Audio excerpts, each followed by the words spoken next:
La siguiente es una videocápsula acerca de la focalización y contención de riesgos que vulneran la operación de la Organización de Salud. En esta videocápsula presentaré un resumen del Manual de Procedimientos de Evaluación de Riesgos para Eventos Agudos de la Salud Pública en el 2025. Me enfocaré en los tres componentes principales que son la amenaza, la exposición y el contexto, además de las etapas que conforman la caracterización del riesgo, desde la formulación de preguntas hasta la estimación final. También abordaré las medidas del control, la comunicación de riesgos, el seguimiento y la tabla de niveles de riesgo. El propósito de este trabajo es destacar la importancia de la evaluación de riesgos como una herramienta esencial para anticipar emergencias, optimizar recursos y tomar decisiones rápidas y justificadas. Como futuro gerente de servicios de salud, comprender y aplicar estas metodologías me ayudará a liderar equipos, coordinar acciones interinstitucionales y asegurar que los servicios de salud estén preparados para enfrentar cualquier eventualidad sanitaria con eficacia y confianza. El primer componente de la evaluación de riesgos es identificar la amenaza. Esto significa que es reconocer cuál es el agente o factor que está provocando el evento, ya sea un virus, una toxina, un contaminante, un químico o incluso una fuente radiológica. La confirmación se realiza a través de laboratorios oficiales, lo que garantiza la validez de la información. Además, se analizan las características clínicas, la evolución epidemiológica, la ubicación geográfica de las poblaciones afectadas. En casos donde la causa no sea evidente, se hace un diagnóstico diferencial para considerar todas las posibilidades. Con estos elementos se establece la probabilidad de que una amenaza específica sea la causa real del evento, sentando las bases para las siguientes etapas de evaluación de riesgos.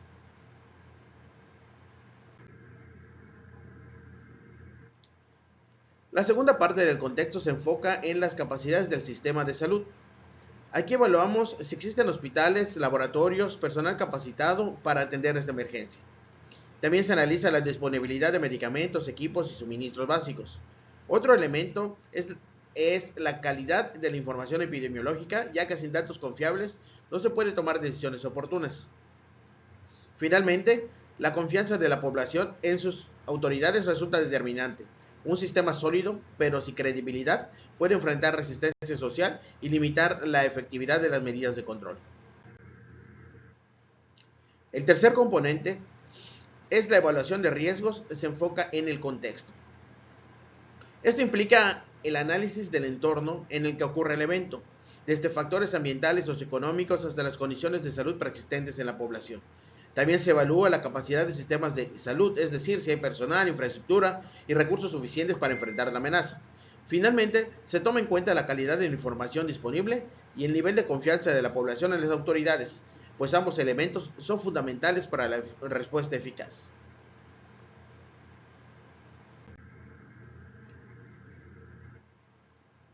La caracterización del riesgo se estructura en 5 etapas.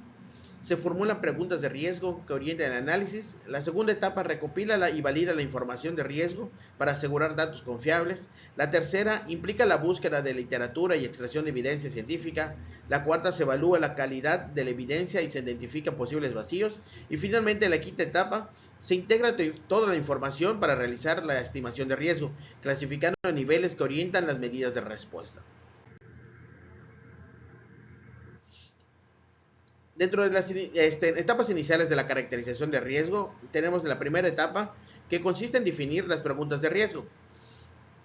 Estas son las bases de todo análisis. Aquí buscamos responder qué amenazas enfrentamos y a quién le afecta, qué tan probable es que se propague o cuál es su impacto en la salud pública.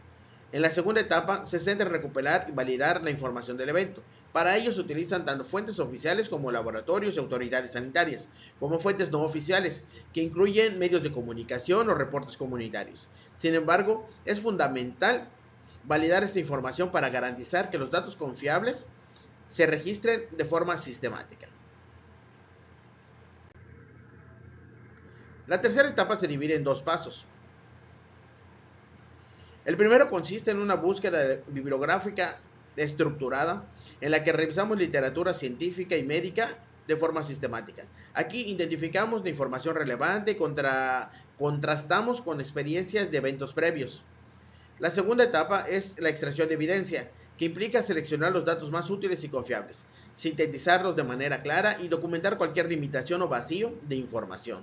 De esta manera, aseguramos que la evaluación se base en la mejor evidencia disponible. En la quinta etapa nos corresponde a la estimación de riesgo, donde se integran tres componentes: la amenaza, la exposición y el contexto. Con ayuda de algoritmos de probabilidad de impacto se clasifica el riesgo de bajo, moderado, alto o muy alto, lo que define la urgencia y prioridad de la respuesta. En la sexta etapa se define el seguimiento y la reevaluación continua. El riesgo no estadístico que cambia conforme evoluciona el evento y se obtiene nueva información. Por eso es esencial monitorear la situación en tiempo real, ajustar la clasificación y mantener una comunicación constante con las autoridades y la población para garantizar una respuesta eficaz.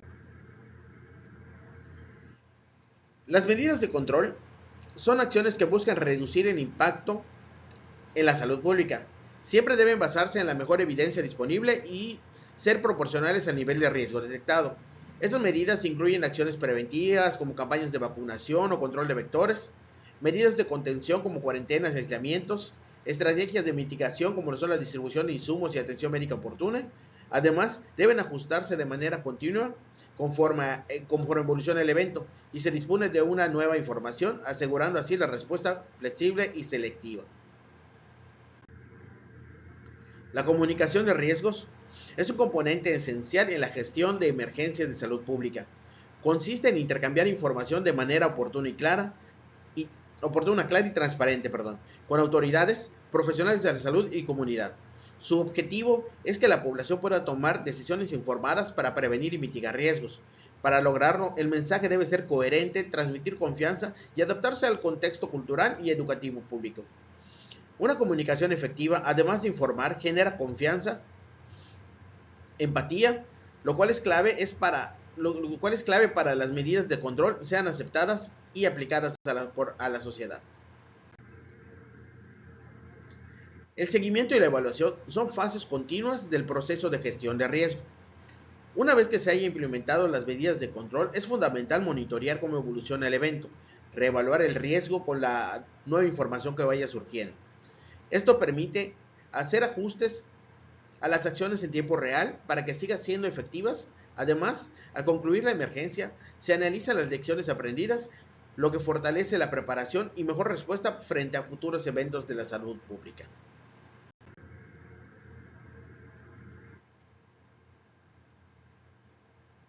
La tabla de niveles de salud pública. Esta tabla se divide de muy alto y se caracteriza por tener color rojo, alto naranja, moderado amarillo y bajo verde. En lo que corresponde a muy alto, requiere acciones de respuesta inmediata, medidas extraordinarias, corrección nacional e internacional. La probabilidad alta requiere implementar medidas de control urgentes, reforzar la vigilancia y la comunicación. La media, el monitoreo estrecho de medidas preventivas y correctivas según la evolución. Y la de bajo nivel, monitoreo rutinario sin medidas extraordinarias. ¿Cuál es la importancia de la evaluación de riesgos para mi formación? El estudio de la evaluación de riesgos en eventos agudos de salud pública es fundamental para mi futuro como gerente de servicios de salud. En este tema se proporcionan las bases para identificar amenazas, valorar la exposición y comprender el contexto que se desarrolla en los eventos, lo que me permite anticipar situaciones críticas que se convierten en emergencias. Además, me ayuda a aplicar medidas de control proporcionales, priorizar recursos de manera eficiente y fortalecer la capacidad de respuesta institucional. También fomenta una visión estratégica al integrar la evidencia científica en la toma de decisiones, garantizando las acciones justificables y transparentes. La comunicación clara de riesgos y el seguimiento constante del evento fortalecen la confianza de la población y la coordinación interinstitucional. Elementos clave como la gestión moderna de la salud. En síntesis, dominar esta metodología me permitirá liderar equipos interdisciplinarios, implementar planes preventivos y asegurar que los servicios de salud estén preparados para responder de manera oportuna y eficaz ante cualquier amenaza sanitaria. Estas son las referencias donde tomé la información. Aquí podemos encontrar el Manual de Procedimientos de Información Estandarizado de Evaluación de Riesgos para Eventos Agudos de Salud Pública de la Dirección General de Epidemiología y la evaluación rápida de riesgos y eventos agudos de salud de la Organización Panamericana de la Salud. Muchas gracias.